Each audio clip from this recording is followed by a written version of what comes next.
Okay, I think we're ready to go. Okay. My name is Jerry Gill. Today is November 7, 2008. I'm visiting with Eddy Ditzler in the Edmond Lowe Library on the Oklahoma State University campus. This interview is for the O State Storage Project of the Oklahoma Oral History Research Program. Eddy, appreciate you being with us today. Absolutely, Jerry.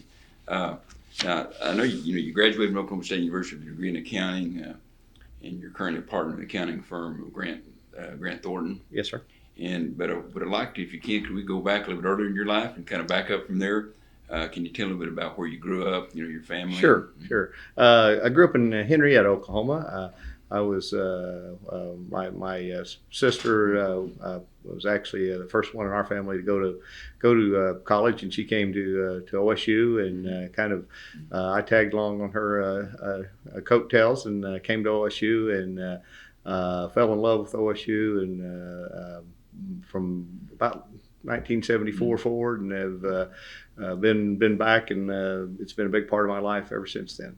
You graduated from Henrietta? Henrietta. 1974? Yes, sir. Okay.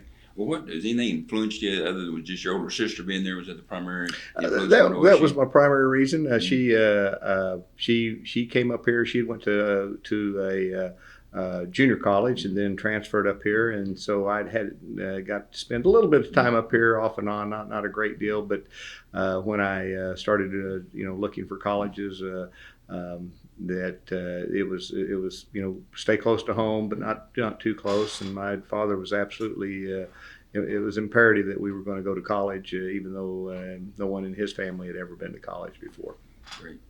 Well, what did you know at the time you wanted to be in accounting? Well, I really had thought a lot about accounting because I was good with numbers and I like mathematics and those kind of things. But it wasn't really. I didn't know what being in accounting really meant until I got to OSU.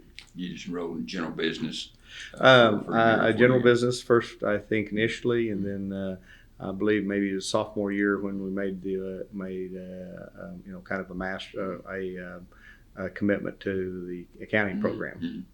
Well, is there something that kind of triggered your change here at school? Well, I did like I said, I liked numbers and liked mathematics, and I felt like I was pretty good at it, much better at that than English and other topics where you do a lot of writing, or at least at the time I thought that was the case. But just being in the OSU accounting program, around the professors, Dr. Anderson, I learned a lot about what being a professional was like and what it was going to be like, and that really influenced my really what I wanted to do. My father had always wanted me to be. He kind of had it in his mind that I would be an attorney, and that really wasn't what I wanted to do. But I did like the idea of having a profession and being a professional person, and that's kind of went hand in hand with the public accounting. Well, Eddy, can you tell us a little bit about your student life and your student experience, outside of academics, some of the things, maybe activities you're involved in? Oh, sure. Well, coming from Henrietta, it was quite a jump for me, and where your whole class was about 100 in Henrietta, and then all of a sudden just one of your classes was over 300 when I first got here. It was quite a change, and probably my biggest thing that I loved about Oklahoma State is I loved its sports. We got very active in watching, and going to the football games. Probably wasn't as I look back, probably wasn't as active on campus in organizations as I probably should have been. But I didn't know any better back then, and coming from a small town, you just wanted to survive, and that's. But we got to know a lot of great people up here. The people in the School of Business, as well as the people that you went to college with and had classes with, and those are the things that really I remember about college days. Is just the people that were here when I was here. Being an accountant is a little bit like being an engineer, but you didn't have a whole lot of free time, did you? No, it was pretty much a lot of homework and a lot of critical tests, a lot of pain and suffering some days. Well, did you have some favorite memories of your undergraduate experience at Oklahoma State? Oh, I can say, I guess probably some of my favorite memories are just, and this is probably an interesting story for me anyway, is that I told you I did like mathematics, and one of the folks that had influenced me greatly in high school was my mathematics teacher in sophomore and junior class, and one semester, I believe it was probably my second semester of my freshman year, I got up one morning and I was walking to class, and I said, I think I want to be a math teacher. And I was in the College of Business, walked all the way across campus. I can remember it was awful cold. Got over to the education building, started to go in and talk to some people about changing my major, and I never got there. Never got all the way in. Turned around, went to my class, and stayed in business college and accounting the rest of my career. So that's one of my favorite memories. I still don't know why that happened, but But yeah, you might have made a good financial decision there too. Although we certainly need good math teachers too. That's for sure. Well, did when you got into accounting? I know as you got more serious, getting into your upper division work. Did you get to know Dr. Wilton Anderson, who was head of the School of Accounting? Yes, I did get to know him, and while I was here, and then after I graduated, got to know him even better. His influence for me was he was a professional. He was a professional that knew what public accounting was about, and the professionalism of public accounting, and from that perspective, I just always had great respect for him, and while he may have not sat down and walked me through my career path, he did in his own way, or in my own way, just watching him and seeing how he presented himself in class, and how he presented himself in leading the School of Business or School of Accounting back then, and it was just it was the epitome of professionalism.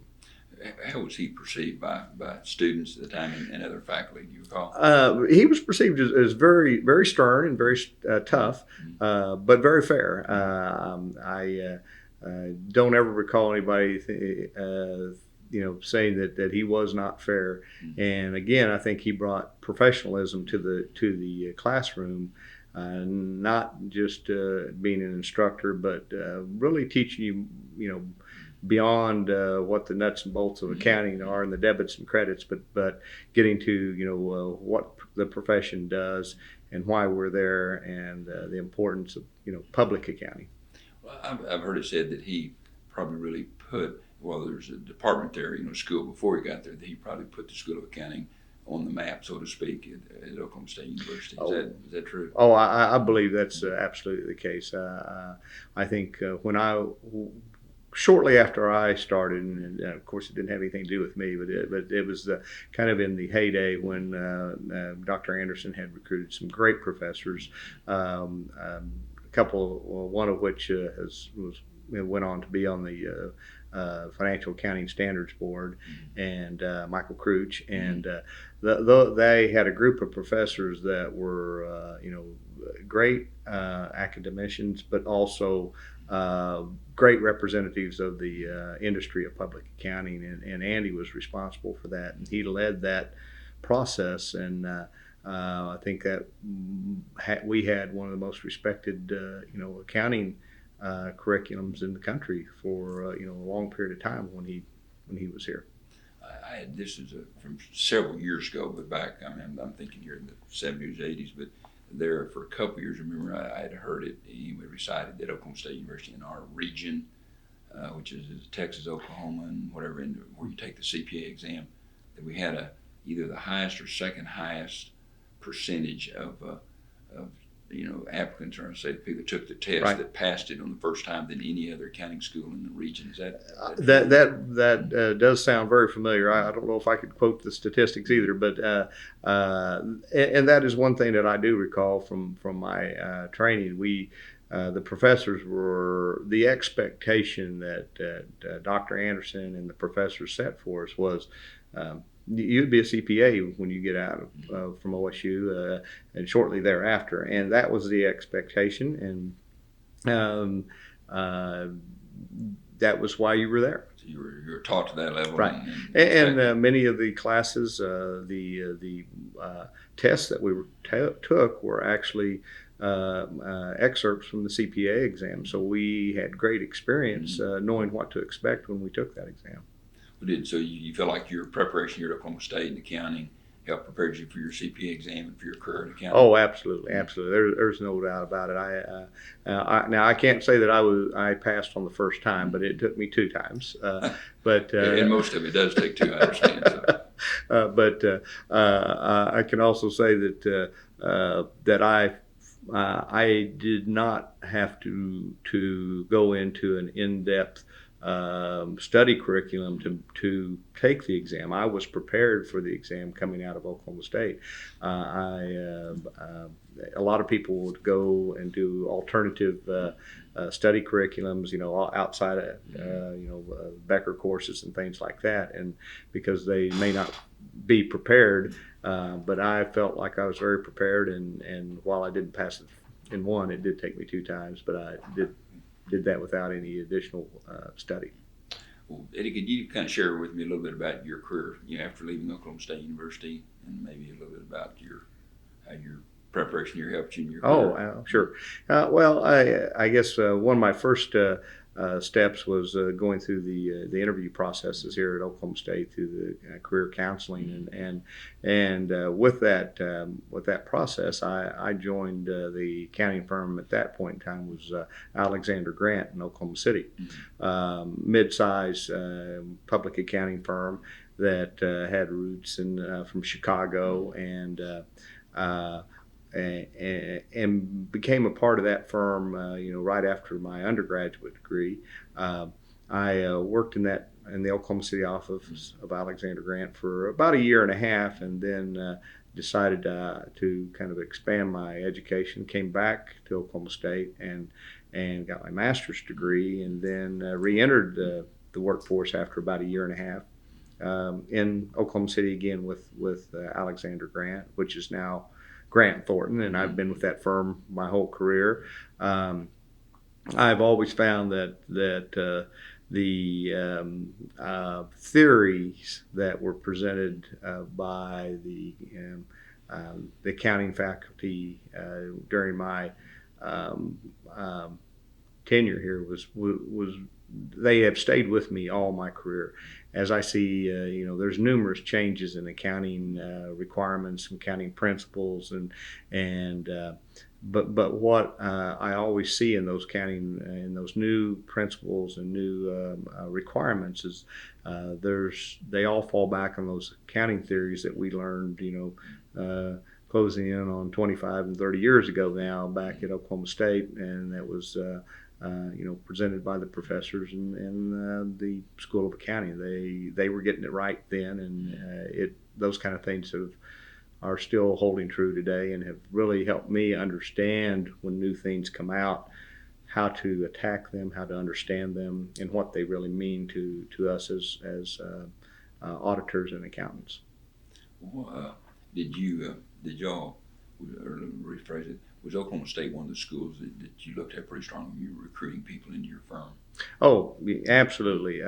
And we've always looked at Oklahoma State with very positively as far as it's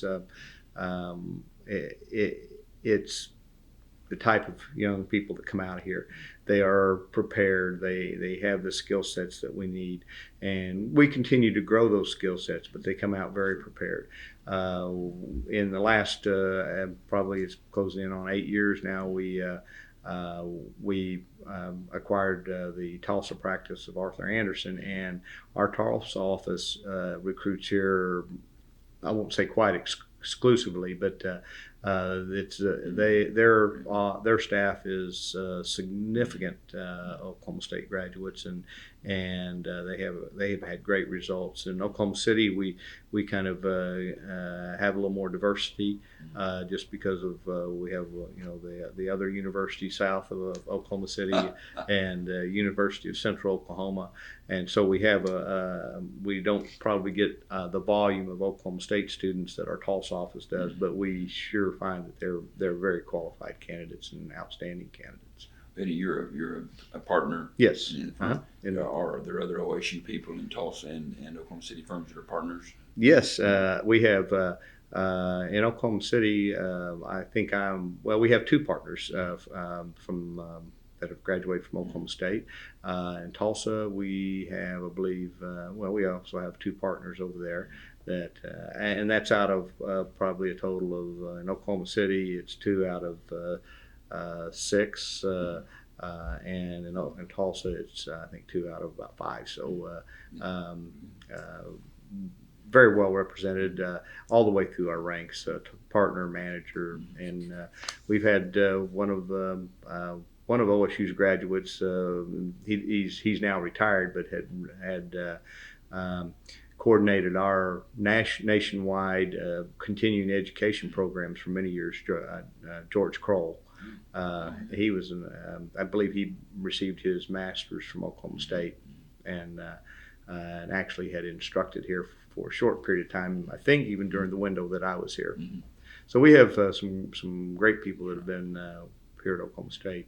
Have you maintained contacts with OSU and the School of Accounting through your career? Absolutely, and I find that that's even more so maybe today than it was 15 years ago. Maintaining those relationships, building those relationships with the faculty and the administration, being more involved, being in a position to make donations as a firm and individually to the School of Accounting and give back has been very important to us. And from that perspective, we've really have grown those relationships over the last few years. How is within the region, maybe nationally, how is a degree in accounting from Oklahoma State University perceived? Is it a quality degree? Oh, absolutely. I think, I think not just Grant Thornton, but our firm, other firms. I think a degree from Oklahoma State is very, has sound reputation in the accounting community. And I did one of the gentlemen that's currently with our firm. His name's Mike Starr. He is our national managing partner of risk management, and he's from Altus. Has his degree from Oklahoma State. So there's Oklahoma State's well respected in our firm, not only locally but nationally also. Well, a lot of our accounting graduates also go into corporate. And can you think of some examples of some people that have key positions in industry and corporations and the finance departments? Oh, sure. While as you and I know, we most of our friends are getting to the nearing retirement or closing in on retirement. But we do have some great people that John Lenahan that was with Kerr-McGee has his background's from Oklahoma State. He's Vice President and Chief Financial Officer. Yes, Vice President and Chief Financial Officer of Kerr-McGee. I can't think of any. I know that he just was the one that comes to mind as being probably in industry that just jumps right out there. I know there's others, but I can't. ExxonMobil, we have one of the Vice President in ExxonMobil. We do, but I don't know them. Personally, I know John personally, so I know he jumps out there. And of course, we have some folks very high up in the ConocoPhillips organization, and Gene Batchelder, yes, Senior Vice President, and Dan Gillum, and some folks like that have been through the accounting program here and are well respected in the industry. So it just kind of makes point. A lot of people who go through accounting wind up in different fields other than just in the accounting profession. That do extremely well, entrepreneurs and Sure. heads And president of Oklahoma State University, Burns Hargis, is a good example. Good example. Where'd he go wrong? President of the university. Well, kind of back to my question about Dr. Anderson, sure. Affectionately referred to as Andy Anderson by his colleagues. I'm sure not by his students. Right. But so can I ask you, a two-part Sure. question, okay? First of all, as a student, can you remember some of the Dr. Anderson stories that either you had or you heard about him? Well, he was just always, while everybody else calls him Dr. or Andy, I mean, he's always been Dr. Anderson to me, and I don't know that I can change that. Even when I see him today, it's still Dr. Anderson. And but his the stories about Dr. Anderson were just, to me, is just the things that I saw him do. It wasn't really the stories about in class. To me, it was the way he presented himself in class, in meetings, And how was that? and just with very much presence, and with just a great degree of professionalism and really pride in the accounting profession. He was really passionate about accounting, Yes. wasn't he? Passionate about it, passionate about public accounting, and passionate about his students. It was he was. Well, I will not say he was close to me, but he did direct. He helped me know that that's where I wanted to be just by his presence. What? I've heard the story that said that at one time, maybe not. You caught him maybe towards probably the latter part of his Yes. career, but certainly earlier in mid-stage of his career, that he taught introductory accounting because he wanted to start off right in accounting. Is that true? And actually, I was supposed to have him in one of my introductory, either the first or second one, but I had always known that and if you wanted to be in accounting, you tried to get in his class, even though it was going to be tough. If that was your direction and that was your career path, you had to have a little guts to do it, because he was tough and he was going to make you work hard. But that was the class that you wanted to be in. I did get in it, but then he wasn't able to teach it on I think my second introductory course, and I always have wished that he had been able to do that. I always was impressed with the fact that here's a senior faculty member, highly respected. He was teaching the introductory. I mean, this is like freshman, sophomore level courses in accounting. Yeah. You think most of them want to teach the junior, seniors, right. Graduate students, etc. And I think that, to me, and my impression of why he did that was just because he wanted to provide the young students with an opportunity to understand what public accounting and what accounting was all about. And while I don't know that his classes were any tougher, he did present himself very strongly and with a great degree of professionalism. And it wasn't fun and games. You were there to learn, and he would kind of weed out a little bit at the bottom level. But if you were truly interested in a career in public accounting, you tried to get him. Well, were you fortunate enough to be a recipient of some of your scholarship program? I was, and I think that was probably the first time I got to sit down with Andy and talk about a potential career. I believe I've received a very nominal scholarship, but it was very helpful at the time, and I think if that's what you mean, he sat down, I think, with everybody personally that they gave scholarships to, walked in the door, and you had to meet with Dr. Anderson to get that scholarship, and his focus and his plan for you when you got those scholarships was you were going to be in accounting and you were going to be in public accounting, and he kind of laid the groundwork for you.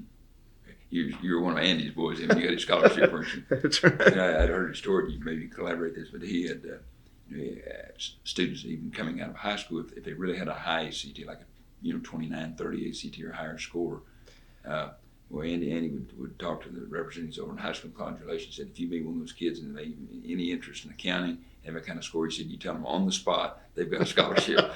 There's no doubt that he recruited for that School of Accounting, and he handpicked some of the students coming in. I do know that, and but they were very qualified students. I can't say that I was one of them. I kind of grew my own way through, but he did handpick some of them, and he did it the right way though.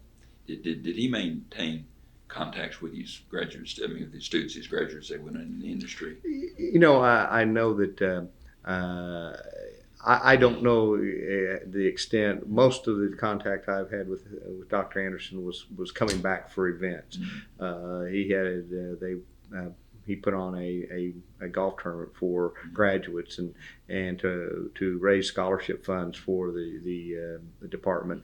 And this was probably back in the mid to late 80s, and he maintained the relationships that way. I do know that, and I know that a lot of people really came back to those events to give back to Andy. Yeah, that was even after he retired, wasn't he? Yes. Really stayed active for several years. Yes, and that retired in '84, I think. Or I say formally retired. He still worked some, but I think about 84. That sounds about right. Yeah, that sounds about right. Was he a pretty good fundraiser? I don't think there's any doubt about that. I think now I wouldn't say that he twisted your arm, but you wanted to give back. You wanted to give back because you got a great opportunity here, and he was a big part of that. Sort of quid pro quo, kind of like we helped you as a struggling student. Now it's got time to help other students. but you never felt strong armed. That's for sure. You felt like it was your duty more than it was your obligation. You've been successful, and I'm saying that you're humble, but I mean being a partner in a major major accounting firm, and you serve on the advisory board. Yes, the School of Accounting Advisory Board. Yes, and so you've had an opportunity to kind of get a sense of OSU and accounting profession. You alluded to earlier, so I want to come back to your questions about Andy's involvement in the profession. Can you share a little bit about some of the things he did? This is outside OSU in the classroom, but with practitioners and in the field.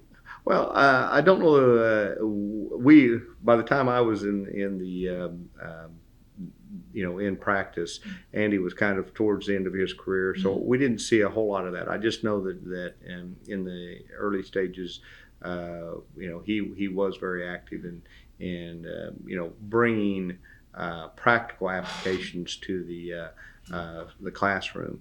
I don't know if I can speak directly to your comment, but he did. He had great relationship with the firms. And our firm, everybody, all the firms, and he brought those relationships into the classroom, and you felt like when you graduated, you knew a lot about all the accounting firms.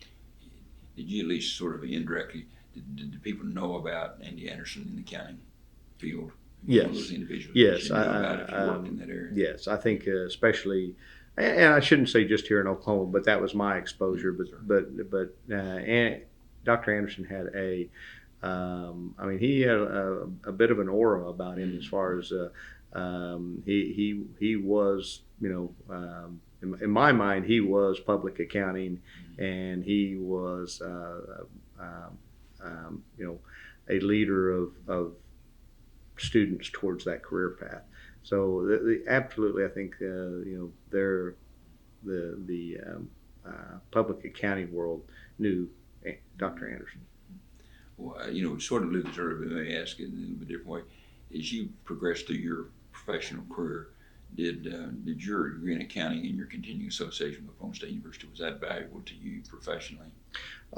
Yeah, and it still is today. I think a lot of the relationships that I've built with clients, with the professors, they're probably more than professional. They're friends. They're people that you want to be around and be with and share OSU experiences, whether that be a meeting at the advisory board or a football game. So it's been very just a great environment to meet people that can help your career, but also people that you like. Sure. Well, Eddie, back in serving on the advisory committee and the advisory board, I think part of the purpose of that is to get feedback from practitioners in the business. Is our curriculum, is our teaching methodology, is it preparing people for the career?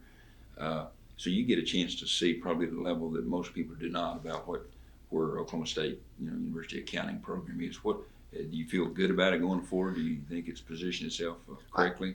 I think I think we probably after Andy left, there's probably a little bit of downturn, or just probably not any strength in the program. But I think we see that strength coming back over the last 4 or 5 years, and I hope part of it's the involvement of the advisory board that we're able to add some ideas to the curriculum that are meaningful to the users of the graduates, the companies that hire graduates, and but we do see that it's making strides. We're also seeing a turnover in the professorships.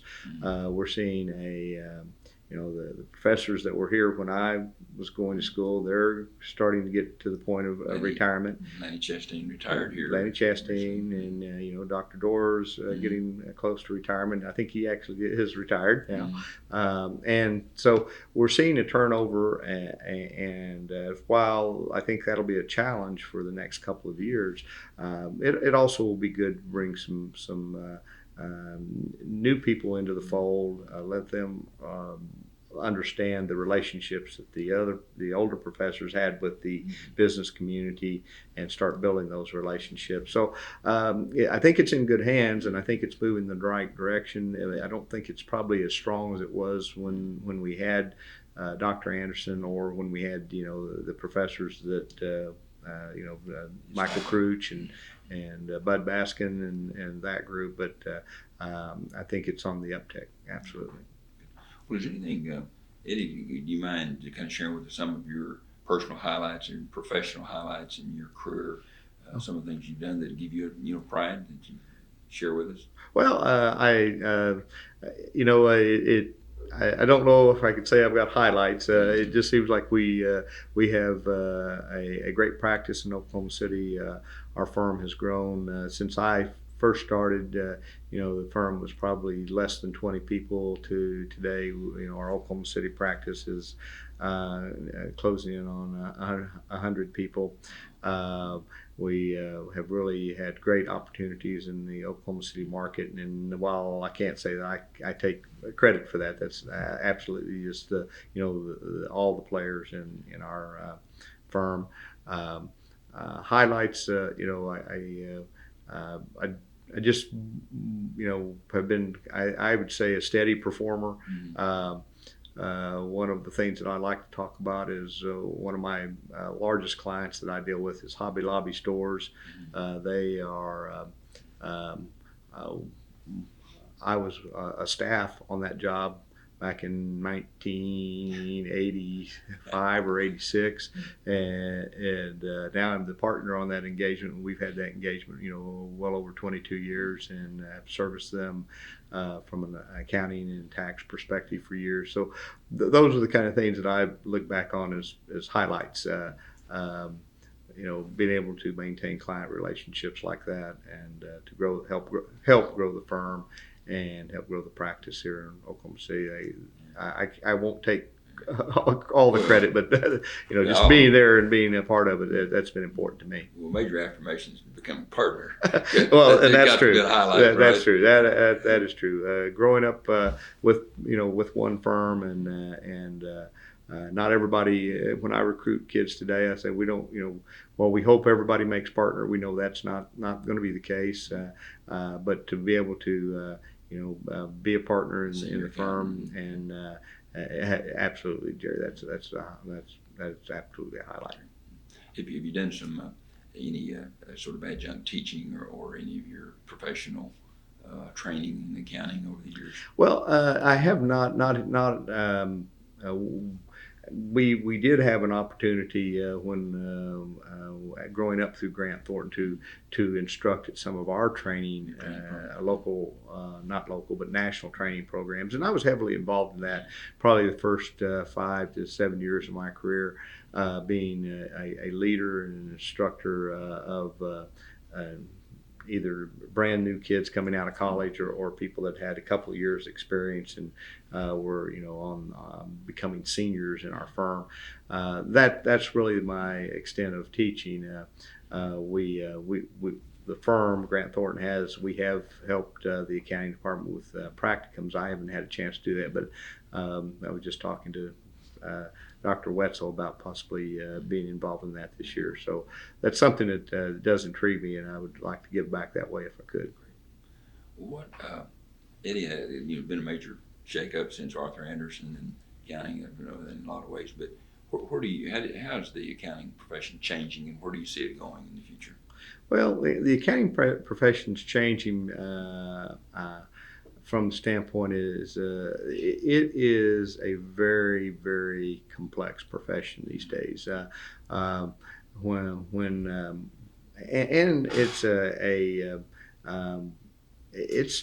it requires someone coming into the profession to be very skilled when they walk in the door. Back when I started, if you could write on a piece of paper and put numbers on a piece of paper, you probably could do that for the first year of your career, and you could take your time and learn and grow. But now with computers and our kids have to be very well trained coming in now. They don't have the luxury of learning as they go. It's you need to be ready to go when you walk in the door. They get niched into special areas. A little bit more than in the past. It kind of depends on the firms.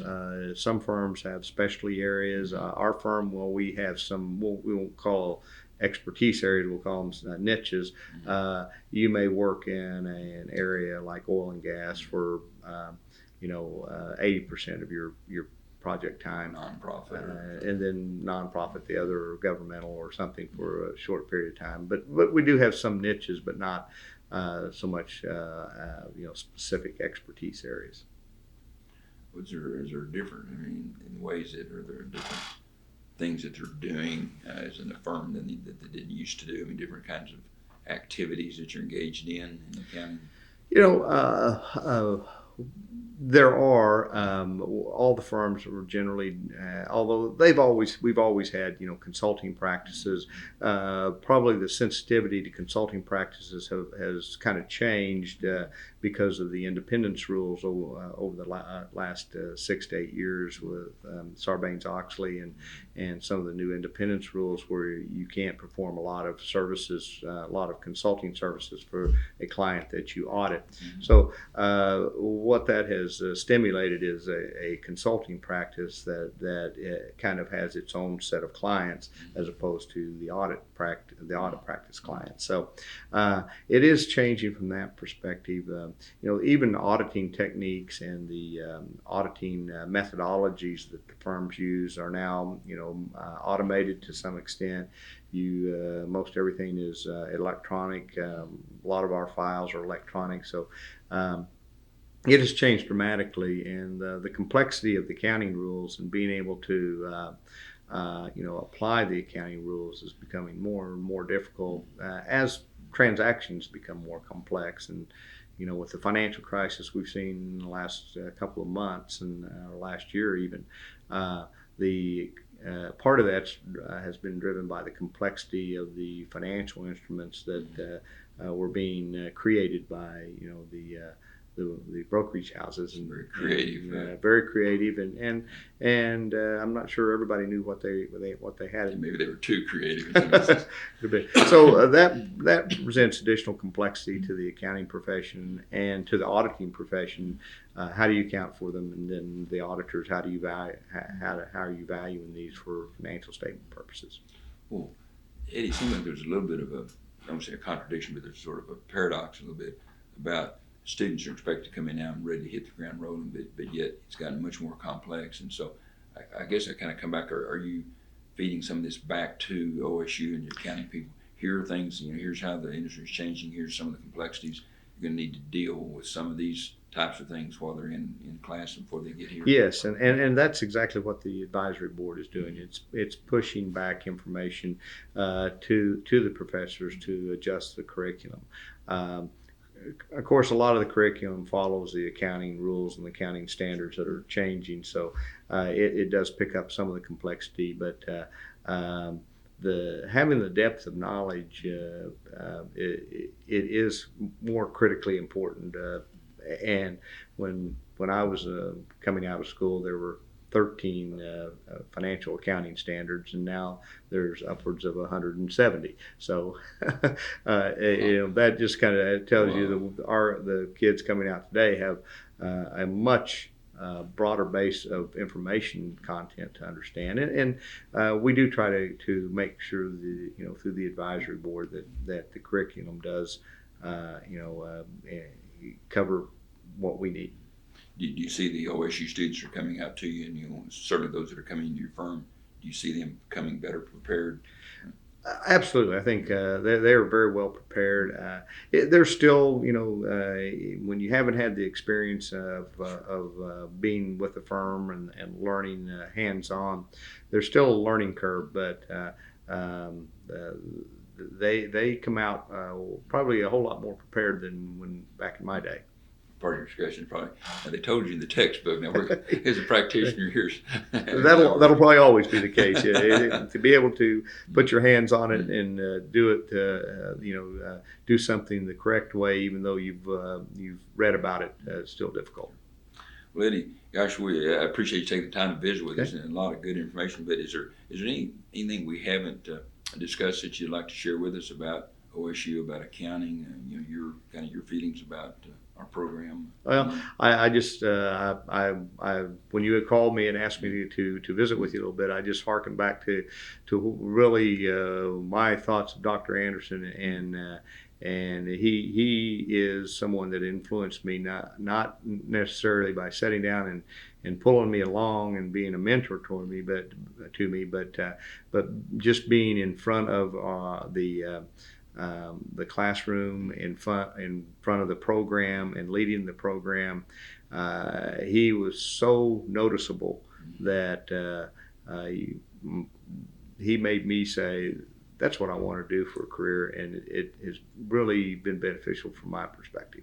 You mentioned earlier, the faculty brought together the program that he built, the relationships with the industry that he developed. Right. I guess those are all part of what you're talking about. Yes, that and he did just carry himself with such professionalism in everything he did.